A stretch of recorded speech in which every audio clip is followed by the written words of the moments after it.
Bonjour à tous et bienvenue dans le FC Stream Team. Je suis Martin Mosnier, journaliste à Eurosport. Mon acolyte du jour porte des Kyrie Irving au pied et croit qu'il a toujours 15 ans. Mais c'est un peu triste malgré tout parce qu'il vous parle de Papin comme s'il avait marqué un but le week-end dernier. Parce que sa capacité capillaire est proche de celle de Sébastien Vettel ou d'Alain Juppé, c'est selon. Et qu'elle rappelle que la jeunesse éternelle est un doux rêve. Ouais, mais moi j'avais un traitement. Je pense aux implants, nous a-t-il encore avoué ce midi en ingurgitant son Pokéball. C'est un peu triste, oui, parce que les Irving ne masquent plus la terrible réalité. Et finalement, ils cultivent un paradoxe.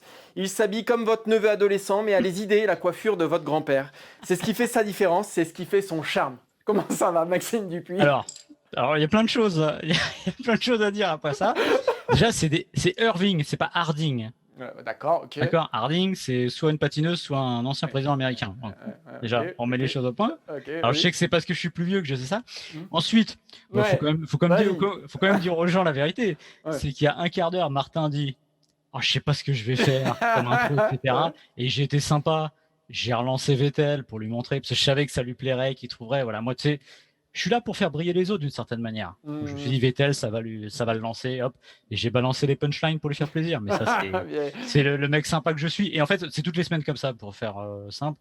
Je donne toutes les infos à Martin et puis il a plus qu'à mettre ça en place. Et d'ailleurs, quand même, parce que c'est vrai que Vettel, ça m'a marqué. Est-ce que tu sais quel âge... Tu vas nous parler des implants, non ? Non, mais est-ce que tu sais quel âge a Sébastien Vettel ? Non, je sais pas.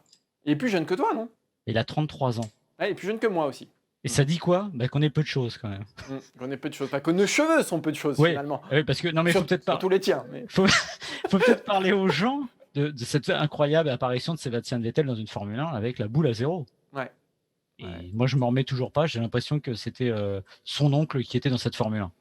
Voilà, t'as tout dit, Maxime. T'as tout dit. Mais moi, des fois, j'ai l'impression de faire un peu l'émission avec mon oncle, mon grand-oncle. Et un petit peu spoiler, surtout aujourd'hui. Surtout aujourd'hui, parce que alors très bonne transition, parce qu'aujourd'hui. C'est l'émission Maxime Dupuis. C'est-à-dire qu'on a pris tout ce qui l'énerve depuis la nuit des temps et on a tout foutu sur la place publique là. Donc là, ça va être Maxime Râleur Dupuis. Vous en allez avoir pour votre argent et en plus, ça tombe bien, c'est gratuit. Ce serait pas loin d'être mon jubilé. Ça me donne cette impression là où je vais mourir. Exactement. Je préfère le jubilé. C'est plus gai, Maxime. Alors de quoi on va parler aujourd'hui ? On va démarrer avec le FC Barcelone qui est en train de perdre son âme, tout simplement, qui est en train de disparaître, de réduire en cendres ce qui a fait sa grandeur. Voilà, ce sera notre premier sujet. On va parler du FC Barcelone, que ce soit le jeu, la dette, la construction de l'effectif, la spécificité catalane, tout ça qui est en train de disparaître et que ça nous rend quand même assez triste avec Maxime. Deuxième sujet, Maxime, on parlera de la Super League et surtout de la Super Champions. Ouais, c'est la petite nouveauté du jour qui a été sortie par la presse espagnole. En gros, c'est un peu le mouvement de balancier habituel. Les gros clubs menacent d'une Super League et de quitter la Ligue des Champions pour gagner plus d'argent. Et l'UEFA, évidemment, planche sur une autre compétition qui s'appellerait la Super Champions. Alors, on vous dira un peu ce que c'est et surtout ce qu'on en pense et surtout ce que j'en pense pour le coup. Et on terminera, on aura deux derniers sujets. On parlera bien sûr des droits télé avec Christophe Lepetit, un économiste, qui... Voilà, de façon très simple et très claire, vous expliquera ce à quoi il faut s'attendre lundi. Vous savez que lundi, il y a l'appel d'offres de la LFP et on va savoir enfin où sera diffusée la Ligue 1. On va savoir, ou pas d'ailleurs. On verra ça en toute fin d'émission. Et on terminera avec ce qui vient de tomber à l'instant, Maxime, c'est tout chaud. C'est Villas-Boas qui annonce que l'OM et lui, c'est terminé au mois de juin.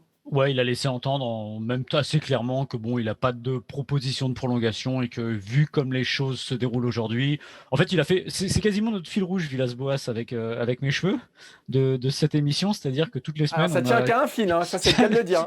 Que ce soit Villas-Boas ou tes cheveux d'ailleurs. Oui, cela dit, je pense qu'au mois de juin prochain, moi je les aurai encore sur la tête. Ah oui, je sais pas si... Maxime quand même, ouais. On sait jamais. D'ailleurs, je vais chez le coiffeur demain pour ceux qui s'intéressent. Tu peux nous donner l'adresse du coiffeur ? Pour venir à la sortie. Et j'espère qu'il a d'autres clients parce qu'il est au chômage dans 6 mois, le mec. Faut qu'il cherche sa reconversion, c'est comme les footballeurs professionnels. Pour revenir à Villas-Boas, en gros, il a expliqué en conférence de presse assez calmement, assez prosaïquement, qu'au mois de juin, ce serait terminé. Donc, on va vous donner notre avis là-dessus, évidemment aussi. Et c'était comme une issue qui paraissait inéluctable. Et surtout, qu'est-ce que ça dit de la fin de saison de l'OM ? On en parlera tout à l'heure. Ouais, c'est surtout ça, moi, qui m'inquiète. On remercie Adrien à la caméra, Quentin au visuel. Et on va vous rappeler que vous avez l'intégralité de cette émission sur Facebook. Si vous nous regardez sur Facebook, mais que vous ne pouvez plus voir nos tronches, Vous avez le podcast disponible sur toutes les bonnes plateformes. Là aussi, c'est l'intégralité, que ce soit sur Apple, Deezer, enfin Acast, toutes les plateformes de podcast. Vous tapez FC Stream Team dans la petite barre de recherche et vous tomberez sur nos voix, nos magnifiques voix. Et vous avez également les meilleurs moments de cette émission. Si vous n'avez pas le temps, si vous n'avez pas 30-40 minutes à nous accorder, c'est bien dommage.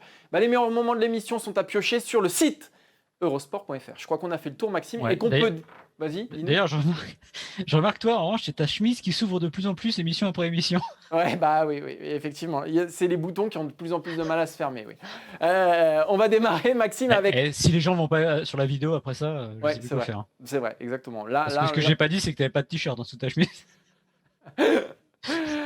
On démarre, Maxime, avec le FC Barcelone. Le FC Barcelone. On va se poser une question qui est simple. Est-ce que le FC Barcelone a perdu son âme ? Le FC Barcelone, pendant longtemps, a fait figure d'exception. C'est un club qui n'avait pas de sponsor sur son maillot, qui développait une certaine idée du jeu, qui avait des principes forts, qui l'érigeaient d'ailleurs et qui ont fait la marque FC Barcelone. Et il y a tout ça qui est en train de s'écrouler petit à petit. Alors, ça ne date pas de cette saison, ni même de celle d'avant. C'est un mouvement de fond et qui explique aussi peut-être pourquoi le FC Barcelone est dans un tel état de délabrement aujourd'hui, Maxime. Ouais, le FC Barcelone, pour moi, c'est d'abord les premières images, ça va être 1992, c'est la victoire de Wembley. C'est une formidable équipe, une école de jeu, cette influence néerlandaise, Cruyff, etc. Voilà. C'est un club qui, pendant longtemps, et qui, ça, il le revendique toujours, c'est j'allais dire, son aspect catalan, c'est un club catalan, presque avant d'être espagnol. Et il y a cette revendication qui est forte parce que ça dit aussi quelque chose de ce club. Moi, je trouve qu'il y a eu un tournant avec le FC Barcelone, c'est 2006. Le jour où FC Barcelone a accepté d'avoir un sponsor sur son maillot. Alors évidemment, le sponsor, c'était l'UNICEF. L'UNICEF, c'était une superbe idée, mais personne n'était dupe à l'époque et c'était une transition en douceur pour savoir qu'après, il y aurait des sponsors payants. Aujourd'hui, c'est Rakuten, il y a eu le banque du Qatar, je crois, voilà, Qatar Airways. Donc voilà, on savait que c'était vers là. Et je trouve que là, c'est un peu l'entrée du FC Barcelone dans j'allais dire, le football moderne, si tant est que le terme soit, à mes yeux, positif. C'est-à-dire que le Barcelone a décidé d'aller à fond dans le mercantilisme. Et au fond, le Barça a suivi la dernière décennie, qui a été la décennie de superpuissance des grands clubs, avec une élite de plus en plus refermée. Et finalement, le FC Barcelone, ce que je lui reprocherais, j'en reparlerai après sur quoi, c'est de ne pas avoir eu d'idées, on va dire, différentes, avoir tenté de faire quelque chose de différent. Ils l'ont fait au début des années 2010, à la fin des années 2000, avec évidemment Guardiola, avec la Masia, c'était le développement d'autres choses. Et puis finalement, pour moi, le Barça est un peu rentré dans le rang et devenu un grand club comme les autres. Et ça, c'est triste à mes yeux. Et aujourd'hui, c'est aussi pour ça qu'on en parle. Il a une dette qui est de plus d'1 milliard, 1 milliard d'euros. J'ai toujours des problèmes avec des chiffres, voilà. Et à mes yeux, j'en parlerai après, il concentre un peu tous les maux du football moderne. Alors évidemment, il y a le Covid, mais là, le Covid aurait bon dos pour expliquer une telle dette. Il y a plusieurs affaires aussi qui ont émaillé l'histoire récente du Barça. Je pense que le transfert de Neymar, c'est aussi un tournant parce que ça a poussé un président quand même à la démission. On rappelle, c'est le Neymar Gate. C'est le président de l'époque, Sandro Rosell, qui était soupçonné d'avoir falsifié les chiffres qui avait fait passer donc le transfert de Neymar de 57 millions, alors qu'au final, avec les primes aux agents, l'argent versé au papa et toutes sortes de primes, finalement, le transfert était plutôt aux alentours de 97 millions d'euros. Donc voilà, ça a coûté sa place au président du FC Barcelone. Ça a été une affaire qui a fait énormément de bruit en Catalogne, en Espagne, mais aussi en Europe. Et là, on a vu effectivement une espèce de l'image du FC Barcelone qui s'est, comme tu le disais, presque normalisée, mais pas franchement dans le bon sens. Moi, ce que j'ai envie de retenir aussi, au-delà de ces affaires, au-delà du sponsor maillot, au-delà de tout ça, c'est que c'est un club qui aujourd'hui, sur le terrain, et c'est quand même ça la base, n'a plus aucune particularité. Comme tu le disais, Maxime, dès le début des années 90, on pense à Cruyff, on pense à Guardiola. C'était une école de jeu, le FC Barcelone. Parce que ça s'est reposé aussi beaucoup sur la Masia au début des années 2010. Aujourd'hui, qu'est-ce qu'on observe ? Aujourd'hui, le Barça n'a de Barça que le nom, finalement. Ce n'est plus que ça. Alors, c'est une marque qui est très puissante, encore. Pourquoi ? Il y a Messi, il y a les vestiges du passé, et c'est ce qui fait que le FC Barcelone est aujourd'hui le club qui reçoit le plus d'argent aussi, qui vend le plus de maillots, c'est le club qui, en termes marketing en tout cas, fonctionne le mieux. Mais la marque, elle est en train de plonger. On sait que Messi est en fin de contrat au mois de juin, et je pense qu'un Barça sans Messi déjà, c'est très compliqué. Et pour moi, le vrai problème du Barça, c'est l'héritage qui est trop lourd à porter, cet héritage d'école du jeu, de Guardiola, etc. C'est un club qui n'a pas su trancher quand il fallait trancher, qui n'a pas su faire ça. On en a déjà parlé ici d'ailleurs, sa révolution complète, qui a conservé les Busquets, les Piqué et les Messi, sauf qu'à côté, il n'y a plus de Xavi et Iniesta. Déjà, Busquets et Piqué ne sont plus que l'ombre d'eux-mêmes. Les joueurs qui à côté, ils n'ont rien à voir avec ce qui se passait il y a encore 10 ans. Et donc, on est dans un Barça qui est dans un entre-deux, qui a un héritage à gérer, qui n'y arrive pas bien. Pour moi, ce qu'il faudrait le mieux, pour moi, la solution, ce serait de mettre tout le monde dehors, de rappeler Xavi, de partir sur des basses scènes, de prendre 1-2 ans en acceptant de jouer le milieu de tableau et de reconstruire comme ça, avec la Masia, etc. Là, on est dans un entre-deux qui fait que le Barça s'inscrit dans un héritage qu'il ne peut plus supporter. Pardon. Alors, heureusement, il y a des élections qui arrivent au FC Barcelone, mais comme tu dis, le problème de repartir dans un entre-deux aujourd'hui, c'est que le Barça, c'est financier, c'est-à-dire que tu dois générer de l'argent, beaucoup d'argent, parce que tu en perds énormément. Moi, ce que je retiens, et c'est ça que je trouve triste, parce que là, ce que je veux dire, c'est pas contre le Barça, parce que les autres clubs le font, les dettes, il y en a d'autres, etc. Ce qui me fait mal au cœur, c'est que ce soit le Barça, justement, avec sa particularité qui n'en soit arrivé là. Et je trouve qu'aujourd'hui, le Barça, en 2021, cumule un peu tous les défauts du football moderne. Je peux prendre à la suite, la dette est colossale, on l'a dit, plus d'1 milliard d'euros de dette. Rendez-vous compte, 1 milliard d'euros, une masse salariale qui est complètement hors sol. Je veux dire, Messi qui a plus de 80 millions d'euros, alors on va me dire, il est le meilleur joueur du monde. Oui, ok, mais enfin, à un moment, quand votre masse salariale fait quasiment les 3/4 de votre budget, c'est évidemment qu'il y a un problème.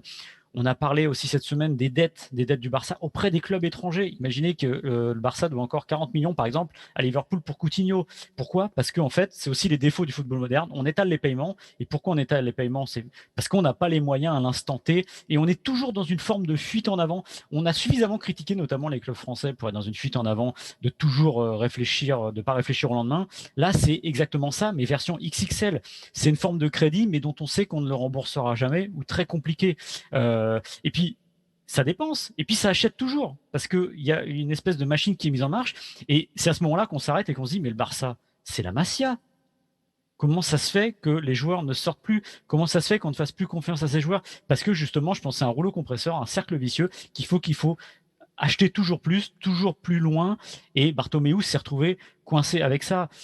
Je rajoute quelque chose, vous avez vu le deal qu'il y a eu entre l'Olympique de Marseille et la Juve, c'est deal un peu pour maquiller les comptes aussi. Le Barça l'a fait avec la Juve pour Arthur et Pjanic. C'est pas digne pour moi d'un club comme le Barça.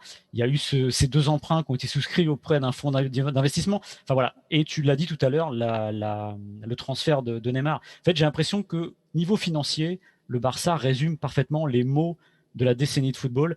Et pour conclure là-dessus, c'est très triste parce que le Barça, ça devrait pas être ça justement. Oui, puis quand on voit certains transferts comme Paulinho, Braithwaite, qui sont des joueurs qui ne s'inscrivent pas non plus dans l'ADN, on n'est plus du tout là-dedans. Et moi, c'est ce que je trouve très, très triste avec ce Barça-là, c'est qu'on est dans un... Il se nourrit encore de son fantasme, mais il n'est plus qu'un fantasme, le Barça. C'est plus du tout une réalité. Et je pense qu'aujourd'hui, comme tu l'as très bien dit, Maxime, c'est devenu un club comme un autre. Et c'est ce qui le précipite dans sa chute aujourd'hui, c'est de ne pas avoir su se réinventer, parce que le FC Barcelone doit être un club particulier, doit être un club unique. Et c'est quand il l'a été, unique et particulier, qu'il a construit ses plus grands succès. Donc c'est assez triste de voir le délitement d'un géant comme ça. Et la cerise sur le gâteau, pour moi, de ça, est symbolique vraiment de ce qu'est devenu le Barça aujourd'hui, enfin du moins sur Bartomeu, c'est le jour où il a démissionné. Qu'est-ce qu'il a annoncé en même temps que sa démission ? Que le comité de direction du Barça avait approuvé l'acceptation des prérequis pour participer à la Super Ligue européenne. Voilà. Donc ça dit vraiment que la solution, elle n'existe pas. Sinon, toujours aller chercher de l'argent, pas se poser la question de la gestion, et ça c'est triste. Et évidemment, je t'ai fait la transition vers le deuxième sujet. Maxime, t'es magnifique. Puisque ce matin, il y a une petite news qui est sortie qui nous dit que l'UEFA va contre-attaquer justement. Vous savez qu'il y a le projet de Super League regroupant les grands clubs européens, les riches clubs européens devrais-je dire même, qui se retrouvent autour d'une ligue plus ou moins fermée. Et l'UEFA a contre-attaqué pour enterrer ce projet de Super League, propose son projet à elle, à savoir la Super Champions. Alors qu'est-ce que c'est la Super Champions ? Alors les contours sont encore assez flous. L'UEFA discute avec quelques clubs, dont le Paris Saint-Germain, dont Fenerbahçe, dont la Juve et le Real. C'est une compétition déjà qui met en avant la garantie des championnats nationaux. C'est-à-dire qu'on ne peut pas arrêter les championnats nationaux. Ça, c'est une première chose. Et l'UEFA, c'est quoi? C'est aussi la confédération de tous les championnats européens. Donc en même temps, c'est plutôt logique. Mais des championnats nationaux qui sont resserrés autour d'une élite de 16 ou 18 clubs maximum. Donc l'UEFA donne ses règles. Et c'est aussi pour contenter les grands clubs qui, vous le savez, veulent moins de matchs en championnat et plus de matchs de Coupe d'Europe pour avoir plus de droits télé et pour pouvoir s'engraisser entre eux. La mise en place, elle est située entre 2024 et 2033. Si tout se passe bien, ça pourrait même arriver avant cette Super Champions, qui met aussi en avant la suppression de quelques tours de coupe. Alors, je ne sais plus combien de tours de coupe. Je crois que c'est 3 ou 4. 4 ou 5, j'ai vu. 4 ou 5, donc c'est... Mais autant dire... Non, mais bon, bref, je reviendrai pas là-dessus, mais ça m'énerve. Non, mais autant dire que c'est la fin des coupes nationales aussi. Donc, en gros, c'est pour... On va remplacer quelques journées de championnat et la Coupe nationale par plus de matchs de Coupe d'Europe. Il se dit que le Real Madrid serait déjà d'accord. Il se dit même que la Juve est plutôt intéressée par le projet. La Juve qui elle-même, on le rappelle, est un élément moteur de la Super League. Ce qui est certain, c'est qu'on ne pourra pas avoir les deux compétitions, la Super League et la Super Champions. Donc, qu'est-ce que ça dit? Ça dit une nouvelle fois, Maxime, que la Super League est un espèce d'épouvantail agité aux yeux de l'UEFA pour lui dire attention, si vous ne faites pas ce qu'on veut nous, eh ben on vous met la Super League. Et là, les grands clubs européens sont sur le point d'arriver à ce qu'ils veulent. Alors tu pourrais avoir les deux, c'est comme en basket avec un schisme européen où tu as l'Euroleague et la Ligue des Champions d'un côté et de l'autre, et c'est une catastrophe absolue. Déjà, il y a un truc, il faut tout de suite regarder les mots. Super League, Super Champions. Il faut toujours faire attention quand il y a un qualificatif devant un mot. Quand je parle de Martin, je ne parle pas de Super Martin. Je parle de Martin, ça suffit, voilà. Ah, ça suffit. Quand on parle des républiques démocratiques d'Allemagne, de république démocratique de Corée, c'est jamais bon pour la démocratie. Vous voyez ce que je veux dire? Donc, elle n'a rien de super, sinon qu'elle va faire beaucoup de fric. Ce qui se passe aujourd'hui, tout simplement, tu l'as dit, c'est le mouvement de balancier permanent qu'il y a entre l'ECA, l'Association européenne des clubs, et l'UEFA. C'est-à-dire que tous les 3-4 ans, on va dire, ou même un peu moins, ils remettent une idée sur le tapis pour dire, en gros, attention, on va partir. Si vous ne faites pas ce qu'on veut, en gros, qu'est-ce qu'ils veulent? Jouer entre eux, gagner plus d'argent. Et la Juventus Turin, comme tu l'as dit, qui est un pied dans les deux compétitions, c'est l'illustration ultime. Je pense que Agnelli se fout un peu de la compétition qu'il va jouer. Il veut juste gagner plus d'argent. Voilà, peu importe. La Super League serait supposée rapporter 4 milliards par an. Alors, je ne sais pas où ils trouvent les 4 milliards, mais en tout cas, c'est ce qu'ils disent. Donc, évidemment, ça va demander quoi à l'UEFA? Un énorme travail pour trouver des garanties telles, parce que, évidemment, 4 milliards, on ne trouve pas ça sous le sabot d'un cheval. Ce qui est triste là-dedans, il y a deux choses. Tu l'as dit, l'UEFA veut sauver ses championnats, parce que c'est aussi les compétitions de l'UEFA, ça garantit une forme d'équité. C'est ce qui fait vivre, c'est ce qui fait vivre l'UEFA aussi. Et déjà, ils disent de réduire à 18. Alors moi, je l'ai déjà dit, de réduire à 18, ça ne me choque pas parce que je pense que pour l'élite, il n'y a pas forcément besoin d'être à 20. Bon, peu importe. En revanche, 4 à 5 tours de moins en coupe, là, c'est vraiment se foutre de la gueule du monde. C'est-à-dire que vous faites quoi? Vous faites une super coupe d'Espagne, vous qualifiez 6 clubs, c'est quoi? Et qui va disparaître de ces coupes-là? Bah, évidemment, c'est toujours les mêmes, c'est les petits. Donc en fait, ce vers quoi on va, malheureusement, sans pouvoir vraiment freiner, c'est une élitisation encore plus accrue. La Ligue des Champions aujourd'hui, c'est 32 clubs, il y en a 16 qui viennent de 4 pays. Et à quel moment, je le répète, je sais que ça fait bondir quand je dis ça, le 4e de la Liga a plus de mérite sportif que le champion d'un pays de l'Est, par exemple. Moi, je le vois pas, voilà, tout simplement. Sinon, d'être plus bankable, de rapporter plus d'argent. Et là, je pense que c'est une question philosophique qui est derrière ça. C'est à un moment, on a décidé que les clubs de foot devaient être des entreprises, générer beaucoup d'argent, comme un marchand de yaourt, comme un marchand de voitures. Voilà. Donc, on a que ce qu'on mérite finalement. Et on aura, je sais pas laquelle on aura, je sais pas ce que tu en penses, Martin, Super League, Super Champions, mais une chose est sûre, ça se refermera toujours un peu plus. Ah, mais ça c'est sûr, mais c'est comme cet épouvantail, ça n'a rien à voir, cet épouvantail de la Super League. Moi, j'ai l'impression que j'en entends parler depuis 20 ans quasiment, depuis le début des années 2000. Et il y a eu des réformes de la Ligue des Champions depuis, ça s'est resserré. On a encore ouvert à l'Italie, à l'Allemagne, à la France aussi. On n'avait pas 3 clubs au balbutiement, enfin en Coupe des clubs champions surtout pas, mais même au début de la Ligue des Champions. Donc voilà, cette Super League pour moi, c'est une chimère, elle n'arrivera jamais. C'est un moyen de pression. C'est tout, c'est un moyen de pression. Et quand on voit la réaction de l'UEFA, si ce projet de Super Champions aboutit, on voit tout simplement que les grands clubs sont arrivés à leur fin. Et c'est ça qu'ils voulaient dès le début. Donc le CA, c'est un lobby en fait. C'est un lobby. C'est un lobby qui fait pression. Comme il existe des lobbies dans plein de corps de métier. Voilà. C'est un lobby qui fait pression et qui va arriver à ses fins. Parce que l'UEFA est obligée de plier. Parce qu'on le voit, hein, il y a eu des fuites dans la presse qui sont organisées aussi par les grands clubs sur cette Super League. Attention, c'est en train vraiment de se mettre en place. Il y a des choses qui ont été votées, etc. On s'est regroupé du côté de Manchester, etc. Mais tout ça, finalement, c'est des écrans de fumée pour arriver à ce qu'on a aujourd'hui et pour arriver à ce qu'on va avoir demain surtout. Tu parlais des 3 clubs français tout à l'heure, justement, que la réforme les avait pas trop pénalisés. Je me souviens que Jean-Michel Aulas, à l'époque, se félicitait. Ah oui, c'est super, on aura 3 places. Mais c'est une erreur historique. Pourquoi? Parce que on le savait déjà dès le début. Il y avait un avantage évidemment aux pays qui auraient 4 clubs et notamment à la Serie A. Aujourd'hui, pour la France, il est impossible d'avoir 4 clubs en Ligue des Champions.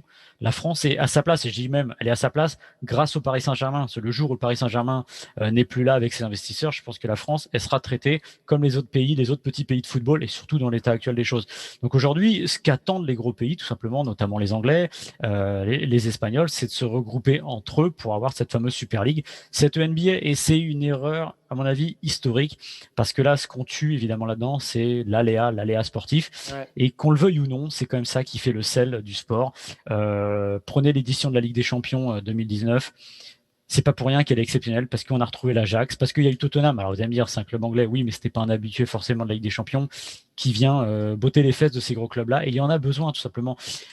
La NBA a plein de qualités, j'adore la NBA, mais la NBA, c'est bien dans la culture américaine. La culture européenne, ce n'est pas d'avoir des ligues fermées. Et c'est vraiment le pire qu'on puisse faire, parce que on va créer des franchises et on va finalement couper l'erreur de l'UEFA, c'est de penser qu'elle va sauver ses championnats nationaux. C'est pas vrai. Déjà, les championnats nationaux sont pas sauvés. Il y a quasiment pas de suspense à part cette année avec le Covid. Donc en fait, ce que va faire l'UEFA, c'est d'aller dans le sens des gros clubs. Est-ce qu'elle a le choix? Je suis pas sûr, mais c'est quand même triste. C'est triste, c'est très triste. On va passer au prochain sujet, Maxime. On a décidé d'inviter Christophe Lepetit, économiste au CDES Limoges, pour essayer de comprendre tous les enjeux de cet appel d'offres, essayer de savoir aussi son issue. Est-ce qu'on va enfin avoir un diffuseur?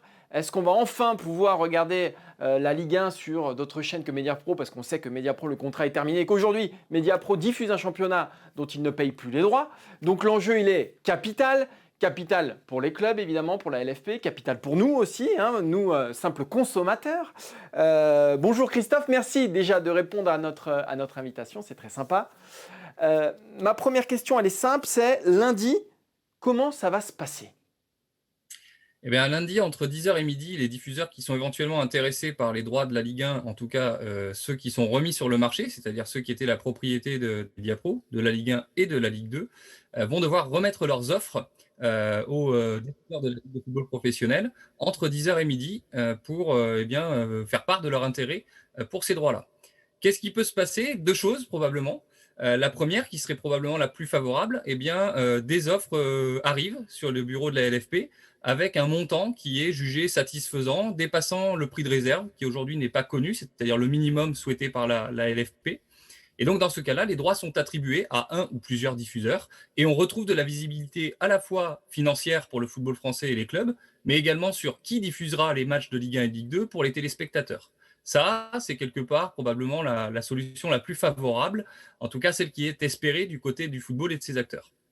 La deuxième solution, qui probablement serait un peu plus embêtante pour l'ensemble des parties prenantes du football, ça soit que justement, soit il n'y ait pas du tout de diffuseurs intéressés, ce qui paraîtrait quand même assez peu probable, puisque les droits du football français sont quand même des droits assez stratégiques sur le marché, soit qu'il y ait des diffuseurs intéressés, mais à un montant avec un niveau de prix qui soit jugé insuffisant, c'est-à-dire inférieur au prix de réserve.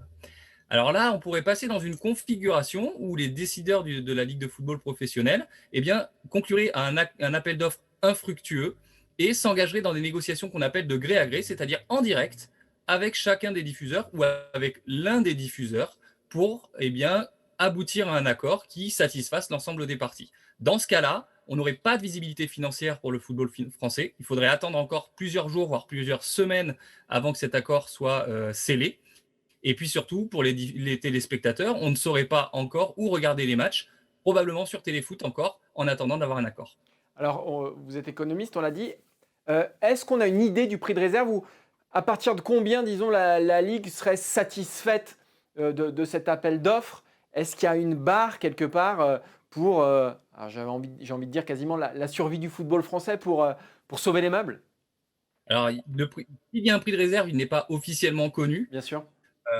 Donc, je ne sais pas éventuellement ce qui peut circuler dans la presse ici ou là. Donc, moi, je ne m'engage pas sur ces montants-là. En tout cas, ce qui est certain, c'est que ce que le football français espère, c'est le montant le plus proche possible de ce que payait Mediapro. En gros, le montant le plus proche possible de 810 millions d'euros. Il est probable que, vu le contexte de crise, l'urgence dans laquelle se déroule cet appel d'offres et la concurrence relativement modérée sur le marché des droits, on n'atteigne pas du tout ce montant-là. À partir de là, il faut donc espérer qu'il y ait un montant qui soit mis sur la table qui puisse permettre au club de passer l'écueil. Parce que ce qui est important aujourd'hui de bien comprendre, c'est que les clubs sont dans une situation extrêmement compliquée, dans la mesure où ils n'encaissent pas de recettes jour de match depuis le début de la saison et où ils n'ont pas encaissé de droits télé depuis le mois d'octobre. Donc il faut espérer qu'il y ait un montant qui soit mis sur la table, qui permette à la fois de voir venir sur le cycle 2020-2024 et probablement avec une avance qui soit consentie dès la saison 2020-2021 pour permettre au club d'avoir un encaissement de liquidité suffisant pour leur permettre de ne pas se retrouver en situation de cessation de paiement. Il y a Canal+ qui a saisi la justice pour contester cet appel d'offres. Une audience a été fixée le 19 février, je crois, devant le tribunal de commerce de Paris. Quelles conséquences ça peut avoir sur l'appel d'offres de lundi, puisque on l'a dit, cette audience a lieu après cet appel d'offres. Quelles conséquences ça peut avoir, parce qu'on sait que Canal+, ça reste quand même l'un des favoris pour cet appel d'offres. Canal+, c'est un peu le facteur X de cet appel d'offres. Parce que malgré cette procédure qu'ils ont intentée, ils ont tout à fait la possibilité de répondre dès lundi à l'appel d'offres de la Ligue 1 et d'emporter le morceau si jamais leur offre est financièrement jugée comme favorable, en tout cas atteignant le ou les prix de réserve.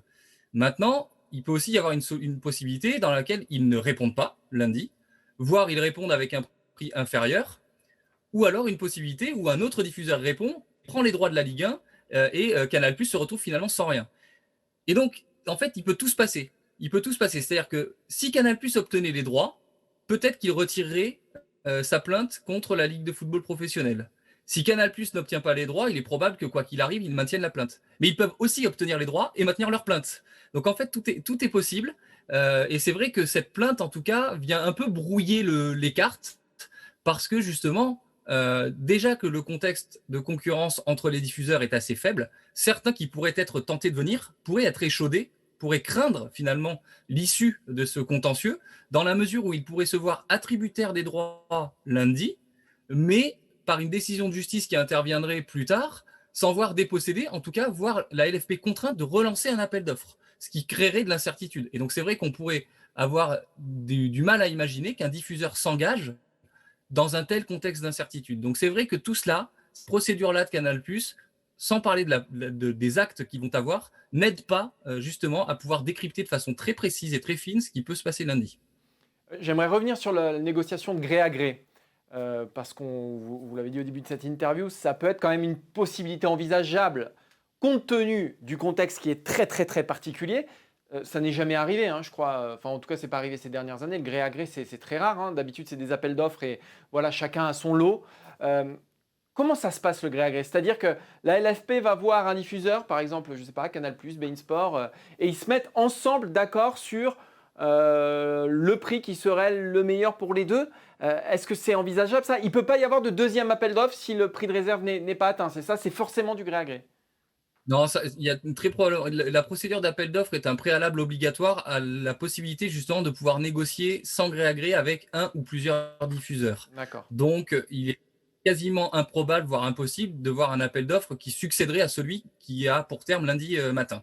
Donc, qu'est-ce qui peut se passer? Effectivement, c'est de voir l'appel d'offres jugé infructueux et donc la LFP qui pourrait négocier avec plusieurs diffuseurs ou alors engager des négociations exclusives avec l'un ou plusieurs d'entre eux pour justement arriver à un montant qui satisfasse l'ensemble des parties prenantes.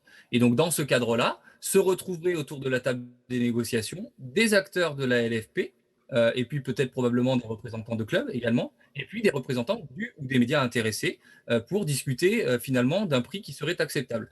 Quelque part, c'est peut-être ce qui s'est passé il y a quelques semaine, puisqu'on a eu vent d'une proposition orale qui aurait été formulée par Canal+ aux alentours de 590 millions d'euros par saison. Et c'est exactement ça. C'est-à-dire que cette proposition, si tant est qu'elle ait bien existé, est une proposition qui a été faite dans le cadre de discussions, alors là pour le coup visiblement informelles, mais qui s'apparentent à ce que sont des négociations de gré à gré. Ce sont des choses qui n'ont pas été très fréquemment vues sur le marché français, en tout cas pas depuis le début des années 2000. En revanche, ce sont des choses qui arrivent assez fréquemment ailleurs, et en particulier, je pense à l'UEFA qui organise souvent plusieurs tours d'enchères pour aboutir à une maximisation de ses droits télé. Et est-ce qu'il faut avoir forcément participé à l'appel d'offres pour pouvoir participer à ces négociations de gré à gré, ou est-ce qu'un autre diffuseur peut arriver comme ça dans le gré à gré? Alors, je pense que ça serait assez peu probable de voir un diffuseur qui n'aurait pas répondu à l'appel d'offres rentrer dans la danse dans la négociation de gré à gré. Et donc, probablement qu'on retrouverait dans ces négociations, qu'elles soient exclusives ou non, les acteurs qui se seraient montrés intéressés par l'appel d'offres. Et donc, très probablement que ça se jouerait entre des acteurs traditionnels qui peuvent être Canal+, beIN Sport, voire Eurosport, qui pourraient se positionner également. Et pourquoi des acteurs également gratuits, qui pourraient se positionner en particulier sur quelques lots événementiels avec le multiplex ou ce genre de choses. Ou peut-être d'autres acteurs un peu nouveaux. Alors, très certainement pas des opérateurs de télévision classiques, parce qu'il y a une telle urgence qu'on n'imagine pas quelqu'un qui arriverait, puisqu'il faudrait monter une chaîne, ça serait extrêmement compliqué de le faire très rapidement, mais peut-être plutôt un opérateur Internet, et là on peut penser à Amazon, dont on a entendu parler, ou à DAZN, qui notamment semble avoir fait une offre là ces jours-ci sur les droits télé du football italien, la Serie A, et a priori DAZN aurait même fait une offre supérieure à l'offre de Sky. Donc peut-être que c'est une lueur d'espoir pour le football français, une arrivée potentielle de DAZN qui pourrait justement prendre tout ou partie des droits de la Ligue 1 et de la Ligue 2. Et ma dernière question, plus personnelle, est-ce qu'à votre avis, lundi soir, on saura où est-ce que sera diffusée la Ligue 1? C'est tout le mal que je souhaite au football français. Mon sentiment, c'est je crains qu'on ait un appel d'offres infructueux et que des négociations de gré à gré s'engagent par la suite. Pourquoi je crains ça? Parce que justement, il y a très peu de concurrence sur le marché. Canal+ et beIN Sport sont en entente avec une distribution exclusive de beIN par Canal depuis quelques mois. RMC ne se positionne plus sur les contenus sportifs premium. Donc j'imagine assez mal, qui plus est avec l'urgence dans laquelle se déroule cet appel d'offres, qu'on ait un appel d'offres qui puisse être fructueux. Maintenant, je le dis ici, j'espère me tromper, et j'espère pour le football français, les clubs, et surtout également pour l'écosystème des clubs, parce qu'on en parle peu, mais tous ces prestataires, Exactement. ces commerces autour des clubs qui souffrent, qu'on aura la visibilité retrouvée le plus rapidement possible, et si possible dès lundi soir. Merci beaucoup, Monsieur Le Petit, et on vous rappellera peut-être la semaine prochaine, ou lundi ou mardi, pour nous expliquer gré à gré, ou voilà, on espère, ou peut-être, pourquoi pas, décrypter la stratégie d'un nouvel acteur sur le marché français. Merci beaucoup. Merci. Merci, au revoir. Allez Maxime, on va terminer cette émission avec André Villas-Boas qui a annoncé son départ de l'OM à la fin de saison, ou quasiment, puisqu'il a dit exactement que ça serait très surprenant si on lui proposait une prolongation, et que oui, ça sentait la fin. Au mois de juin, ça sentait la fin. Est-ce que c'est une bonne nouvelle en vue de la fin de saison de l'Olympique de Marseille? Moi, je suis toujours échaudé quand il y a un entraîneur qui donne la date de son départ, alors même que le championnat, la coupe ou toutes les compétitions n'ont pas donné leur verdict, parce qu'on sait qu'il peut y avoir un décrochage de l'effectif vis-à-vis de l'entraîneur. On sait qu'il peut y avoir une prise de distance entre l'entraîneur et ses joueurs. Maxime, je ne sais pas ce que tu en penses. Villas-Boas, une nouvelle fois, a été très franc. Une nouvelle fois, il a dit ce qu'il pensait. Mais je ne suis pas sûr, une nouvelle fois, que ce soit la meilleure stratégie en vue de la fin de saison de l'OM. Alors oui, Villas-Boas dit ce qu'il pense toutes les semaines, depuis quelques semaines déjà, et ça fait pas forcément du bien à l'OM, même si au début je trouvais que c'était plutôt rafraîchissant. Là, c'est sûr que ça devient plus compliqué. Comme tu l'as dit, quel sera l'effet de cette décision-là? Vous êtes joueur, vous savez que l'entraîneur ne sera plus là l'année prochaine. Peut-être que vous dites on va finir tranquillement la saison, c'est peut-être pas la peine, même inconsciemment. Mais même au niveau du projet collectif, tu vois. Oui. Le foot, c'est vraiment... parfois, on ne se rend pas compte, mais on marche vraiment à ça. L'année dernière, pourquoi ça a marché l'OM? Parce qu'ils étaient tous derrière Villas-Boas, parce qu'il y avait un projet commun, il n'y avait pas de dissension dans le groupe, et on était tous autour de cet objectif-là. Il suffit qu'il y ait des petites failles, et ça, c'est une faille pour moi qui est énorme. Qu'il fasse vriller le projet, qu'il le fasse dévier de ses rails. Déjà que là, si on suit les rails, ça va plutôt en bas qu'en haut. Ouais, ça pose la question aussi finalement de l'autorité d'un technicien sur un groupe. C'est-à-dire qu'à partir du moment où on sait qu'il part, je vais pas comparer ça à 2010, mais souvenez-vous que le naufrage des Bleus, la Coupe du Monde 2010, il est lié évidemment à des choses très très très profondes, mais il est aussi lié à quoi? C'est que dès le mois de janvier, on sait que Domenech ne serait plus là, que Escalette l'a plus ou moins dit, on sait que Laurent Blanc va arriver. Alors vous savez. Et l'Euro 2004, c'est pareil, Maxime? Oui. Quand vous savez que l'entraîneur qui est là s'en va, ça ne veut pas dire que les titulaires vont en faire moins, vont moins jouer, vont être moins dans l'esprit, mais ça peut se dire, relativiser certaines choses.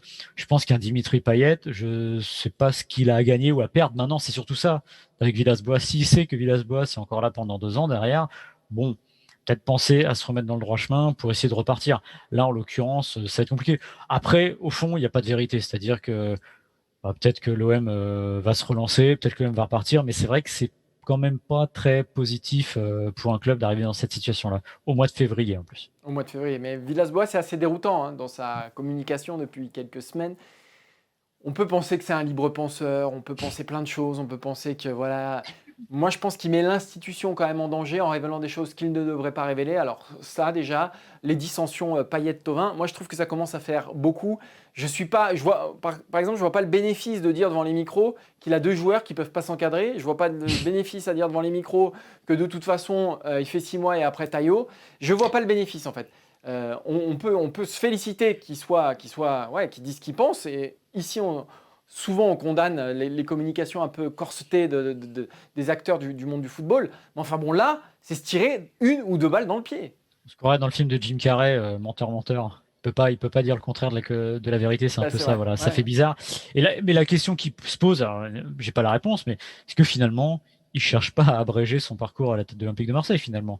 C'est-à-dire que pousser à bout toutes les semaines, sortir un truc, peut-être qu'il se dit finalement, avec 2-3 défaites de plus, ils vont craquer, ils vont finir par virer. Voilà, on rappelle qu'il a avoué aussi qu'il avait donné sa démission après la défaite contre Nîmes. Et lors de la présentation de Milik, je crois, qu'il a dit en gros, je suis là, sauf si Longoria veut plus de moi. Voilà. Et l'autre était là, de l'autre côté de la table, donc c'est quand même particulier.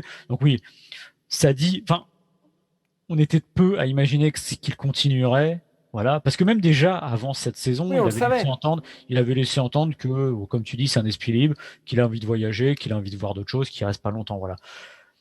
Maintenant, c'est vrai qu'on peut peut-être se demander s'il n'a pas envie d'abréger, ses souffrances à l'OM, parce que là, c'est vrai que ça devient, c'est à chaque conférence de presse, il y a quelque chose. Et on le redit, hein, c'est rafraîchissant. Moi, je trouvais ça plutôt pas mal au début d'avoir quelqu'un qui allait directement, qui disait les choses. Et là, c'est vrai, comme tu dis, ça touche un peu à l'institution, il révèle des choses, donc ça va devenir un peu compliqué, je pense, d'ici la fin de la saison. Rudy Garcia qui est dans la même situation à Lyon, il est en fin de contrat et on se dit que normalement ça ne devrait pas continuer comme ça. Voilà, lui, il ne révèle rien et quand on lui pose la question, il botte en touche et voilà, il va pas dire le fond de sa pensée parce que ça ne servirait pas l'OL. Mais là voilà, mais justement, ce qui est intéressant, c'est pourquoi il dit rien, d'après toi?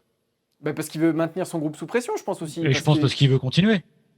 Sans doute aussi. Je pense que je serais étonné que Garcia, vu les résultats, ait envie de quitter l'OL. Alors que Villas-Boas, maintenant, s'en fiche à peu près. On va terminer là-dessus. Maxime, sache que moi, je ne m'en fiche jamais de ces émissions. Sache-le. On se retrouve la semaine prochaine pour un nouveau numéro du FC Stream Team, toujours avec Maxime, avec Adrien Manette et Quentin au visuel. D'ici là, portez-vous bien. On espère qu'il y aura un nouveau diffuseur lundi soir pour la Ligue 1. Donc rendez-vous lundi aussi. Sinon, on arrête l'émission. S'il n'y a plus de foot, on va parler de quoi? C'est vrai que ça va être compliqué. On parlera d'autre chose. On parlera d'autre chose. Rendez-vous la semaine prochaine, Maxime. Et à bientôt tout le monde. Ciao, ciao. Salut.